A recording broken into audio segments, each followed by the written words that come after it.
공부 일반에 대해서 한번 살펴보자. 수능, 대학을 가기 위한 공부 일반에 대한 얘기지. 수능, 수학 능력 평가라고 하는데 공부하는 범위가 굉장히 넓어. 그리고 EBS 연계가 돼 있고 학종, 학생부 종합 전형이라고 이렇게 얘기하는데 내신 관리를 해야 되고 비교과 활동도 많이 보는 편이야. 스펙을 쌓아야 된다는 얘기지. 수능 과목은 보통 국어, 영어, 수학, 그 다음에 이제 과학, 사회. 이과 같은 경우는 과학을, 문과 같은 경우는 사회를 했었지. 한국사는 필수가 됐고, 제2 외국어라든지 뭐 여러 가지 것들이 있지. 내신 과목, 중학교 포함해가지고 국어, 영어, 수학, 과학, 역사, 사회. 역사는 사회에 포함될 수 있지. 도덕, 기가, 음악, 미술, 체육, 한문, 정보. 정보는 컴퓨터로 적어되는 거지. 자, 그래서 과목별로 보면 국어 같은 경우 수능을 기준으로 내신도 포함해서 읽기 영역이 있어. 독서라든지 비문학 이런 파트들.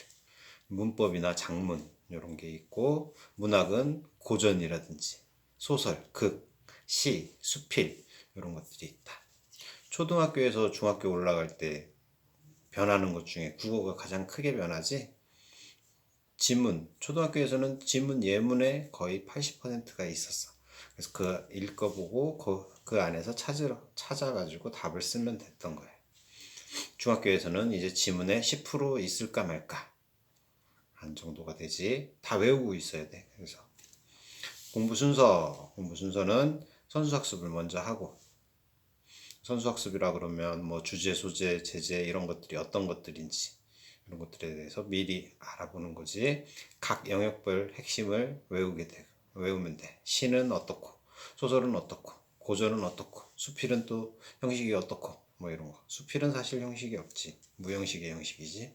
그리고 사자성어는 별도로 또 외워놔야 돼. 대충 한 수능을 보기 위해서는 한 최소 한 500개에서 600개 이상의 사자성어를 알고 있어야 된다. 그리고 비문학이나 독서 이런 것들을 하기 위해서는 읽기 실력을 증진시켜야 된다. 문법도 빠지지 말아야 돼. 순수한 수능에서 순수한 문법 문제는 한 3문제에서 4문제 정도인데 지문과 연계되는 문법들이 또 나와. 고전 문법까지 같이 해야지. 각 영역별로 자세하게 공부를 해야 된다. 순서적으로 공부하면 돼. 듣기는 원래 국어에서 수능에서 5문제가 있었다가 이제 사라졌어. 많이 알면 알수록 국어는 유리해. 국어는 국어 내용만 포함되는 게 아니야. 과학에서도 나올 수 있고, 수학에서도 나올 수 있고, 미술, 음악, 체육에서도 나올 수 있어.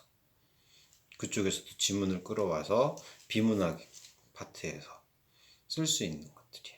그래서 많이 알면 알수록 이해가 빨리 되니까 좀 더 내용을 파악하기가 편하겠지. 다음, 영어. 영어는 크게 독해, 단어 위주의 독해. 물론 독해를 하기 위해서 문법도 필요하지. 문법, 듣기 이런 파트들이 있다. 영어는 포기하게 되면 인생이 힘들어질 수도 있지. 어떤 영역에서든 영어가 우선시 되니까. 영어를 잘하면 자기 직업 어떤 거를 가지든 좀 편하게 좀 위로 승진도 잘할 수 있고 좀 편하게 저거 할 수 있겠지. 공부 순서는 알파벳이 기본이겠지. 제일 처음에 ABCD 되는 영어 기초 해당되는 인칭 대명사라든지 말줄임표라든지 조동사가 뭔지 비동사가 뭔지 이런 것들. 그 다음에 이제 독해를 하는 거예요. 문법을 먼저 하게 되면 너무 어렵고 힘들어서 그냥 내려놓게 될 수도 있어. 독해를 먼저 하고 문법을 공부하고 듣기 연습은 별도로 해야 된다. 물론 영어 회화를 해야겠지. 하지만 중학교, 고등학교에서는 회화를 하기가 그렇게 녹록치는 않다. 어렸을 때부터 쭉 회화를 해왔다 그러면 영어가 좀 더 쉽게 접근할 수 있겠지. 다음 수학. 수학이 좀 어렵지. 수학은 개념 이해를 해야 돼. 개념 이해는 될 수 있으면 단순하게 하는 게 좋아. 공식을 암기해야 돼. 공식은 최대한 줄여서 취사 선택해서 해야 돼. 적게 외워서 많이 활용하게끔. 그리고 난 다음에 공식을 암기해서 했으니까 이제 계산력을 해야 돼. 계산력을 하면서 자기가 암기한 공식을 어떻게 문제에 적용하는지. 하지만 계산력만 가지고는 문제를 바로 풀기에 좀 버거워. 그래서 문제를 풀어보고 자기 그 안에서 계산력이 어떻게 작용하는지 이런 것들도 좀 해보는 게 좋겠지. 문제풀이는 기초적인 문제들을 먼저 풀고 그리고 평이한 문제를 풀어. 그리고 고난도 문제를 풀고 그리고 시험 대비 문제를 푼다. 다른 과목과 많이 연계돼. 중학교, 고등학교 수학은 과학이라든지 아니면 기술과정이라든지 아니면 뭐 사회에서도 축적 구하는 문제라든지 이런 것들이 있어. 계산력까지만 해도 다른 과목에서는 좀 도움이 많이 된다. 수포자라는 말이 나오듯이 수포자는 굉장히 힘들어. 수학은 굉장히 힘들어. 그렇기 때문에 힘들면 고3까지만 공부해도 돼. 영어를 포기하면 아까 인생이 힘들어질 수 있다 그랬지.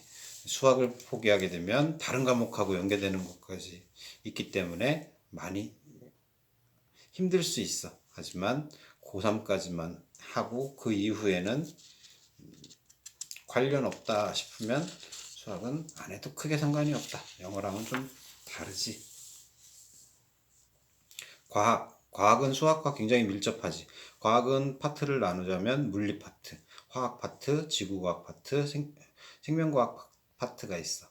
각 파트별로 암기 방법이 다르고 물리는 수학적 계산력을 많이 써. 화학은 원소 기호라든지 주기율표라든지 분자식, 화학식 이런 것들을 많이 외워야 되고 거기에다가 실험 과정도 좀 많이 나와. 지구과학은 수학적 계산력이 물리보다는 좀 덜하지만 꽤 돼. 그러면서 그림, 우주에 관한 그림이라든지 여러 가지 것들을 좀 암기하고 있어야 되고 생명과학은 암기 내용이 많지. 다른 다른 파트들도 암기 내용이 있어. 하지만 생명과학이 좀 더 많다고 보면 돼. 그리고 그림하고 같이 연계해서 외워야 되는 그런 파트지. 다음 역사. 역사는 암기와 이해가 돼야 돼. 암기를 할 때 그냥 무조건 외우는 게 있고 이해해가면서 흐름을 따라가면서 외워야 될 것들이 있어. 시간의 흐름에 따른 이해 또는 원인 결과에 따른 인과관계에 따른 이해. 하지만 큰 사건 이런 것들은 연도를 암기하는 게 좋다. 참고서나 문제집을 선택할 때 역사는 될 수 있으면 요약 정리가 잘 돼 있는 거. 또 연표가 있는 게 좋아. 연표라 그래서 몇 년도 뭐 이렇게 나와 있는 거 있지? 임진왜란 그러면 1592년 뭐 이렇게 해가지고 쭉 나오는 거. 사회. 역사는 원래 사회 파트에 들어가는데 사회를 크게 나누면 일반 사회, 지리, 역사 이런 식으로 나눌 수 있다. 일반 사회에는 경제도 들어갈 수 있고 경제적인 내용도 들어갈 수 있고 도시에 관한 것도 들어갈 수 있고 나중에는 이제 법과 관련되는 것들도 들어갈 수 있지. 그래서 실생활과 연관이 상당히 많이 된다. 지리는 지도 능력, 읽는 능력도 좀 필요하고 그래프를 해독하는 능력도 좀 필요하지. 역사는 아까 말한 대로 저거고. 다음 도덕하고 기가 같은 과목, 기술과정 같은 과목은 요약 정리가 잘 돼 있는 게 굉장히 중요해.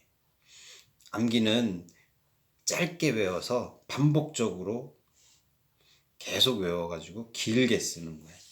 한문 공부는 음을 먼저, 음과 뜻이 있는데 훈이라고 하는 건데 훈이라고 하는데 음을 먼저 암기한 다음에 뜻을 암기하는 게 좋아. 그리고 많이 써보는 거지. 쓸 때는 부수와 획수를 될 수 있으면은 알고 쓰는 게 좋아. 획수대로 쓰는 게 좋아. 그리고 난 다음에 문장을 해석하고 그에 따른 문법들을 암기하는 게 좋지. 음악, 미술, 체육.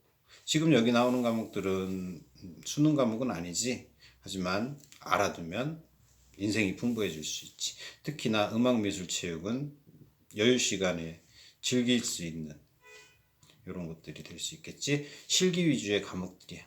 참고서가 거의 필요가 없어. 학교 선생님들마다 이제 내시는 파트가 있기 때문에 시험 정보가 굉장히 중요해.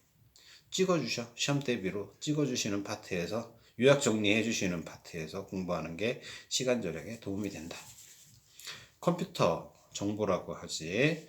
정보는 실기, 컴퓨터 실습을 많이 하게 될 거야. 복습하는 게 크게 도움이 돼. 집에 가서 그 프로그램이 있으면 깔고 그 프로그램을 실행해 보는 거지. 참고서는 있으면 좋고, 이해가 좀 더 빨리 될 수 있으니까, 해설이 나와 있으니까 없어도 크게 상관없다. 요 과목들은 수업 시간에 굉장히 집중해야 되는 과목들이야.